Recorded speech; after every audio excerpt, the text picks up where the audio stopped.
ହଳଧର ନାଗ ହେଉଛନ୍ତି ଜଣେ ଓଡ଼ିଶାର କୁଶଳୀ କବି ଏବଂ ଲେଖକ।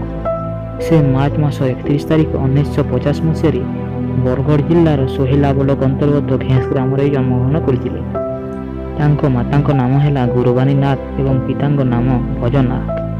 ପିତା ଭଜନାଗଙ୍କ ପଞ୍ଚମ ପୁଅ ଓ ଗୋଟିଏ ଝିଅ ମଧ୍ୟରୁ ହଳଧର ସବୁଠୁ ସାନ ଅଟନ୍ତି। ହଳଧରଙ୍କ ପିଲାଦିନର ନାମ ଥିଲା କାଳିଆ। ସେ ପିଲାବେଳେ ଘେଁସର ପ୍ରାଥମିକ ବିଦ୍ୟାଳୟରେ ଜଣେ ପାଣି ଭାରିଆ ଭାବେ କାମ କରୁଥିଲେ। ହଳଧର ମାତ୍ର 10 ବର୍ଷ ବୟସରୁ ନିଜ ମାତା ପିତାଙ୍କୁ ହରାଇଥିଲେ। ନିଜ ଗୁଜୁରାଣ ମେଣ୍ଟାଇବା ପାଇଁ ସେ ବିଦ୍ୟାଳୟ କଡ଼ରେ ଗୋଟିଏ ଛୋଟ ଦୋକାନ କରିଥିଲେ ଏବଂ ସେଇଠି ଶିକ୍ଷକମାନେ ପିଲାମାନଙ୍କୁ ପଢ଼ାଇବା ସମୟରେ ତାକୁ ଶୁଣି ମନେ ରଖି ସେ ନିଜେ ଅଭ୍ୟାସ କରୁଥିଲେ। ହଳଧର ଆରମ୍ଭରୁ କୁଶଳୀ ଲୋକ କାହାଣୀ ଲେଖୁଥିଲେ ଏବଂ 1990 ମସିହାରେ ନିଜ ପ୍ରଥମ କବିତା ଧୋଡ଼ା ବରଗଛ ଲେଖିଥିଲେ। ତାଙ୍କର କେତୋଟି ଲୋକକାବ୍ୟ ହେଲା ରାତି, ଚୈତ ସକାଳ ଆଇଲା, ସବରୀ, ବଛର, ମହାସତୀ ଉର୍ମିଲା, ତାରା ମଞ୍ଜୁଧରୀ, ଭାବ, ସୁରୁତ ଇତ୍ୟାଦି।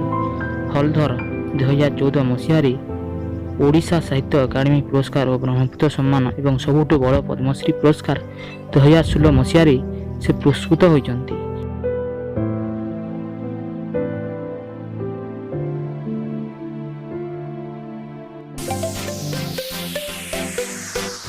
ତ ବନ୍ଧୁଗଣ, ଏ ଥିଲା ପଦ୍ମଶ୍ରୀ ହଳଧର ନାଗଙ୍କ ସଂକ୍ଷିପ୍ତ ଜୀବନ।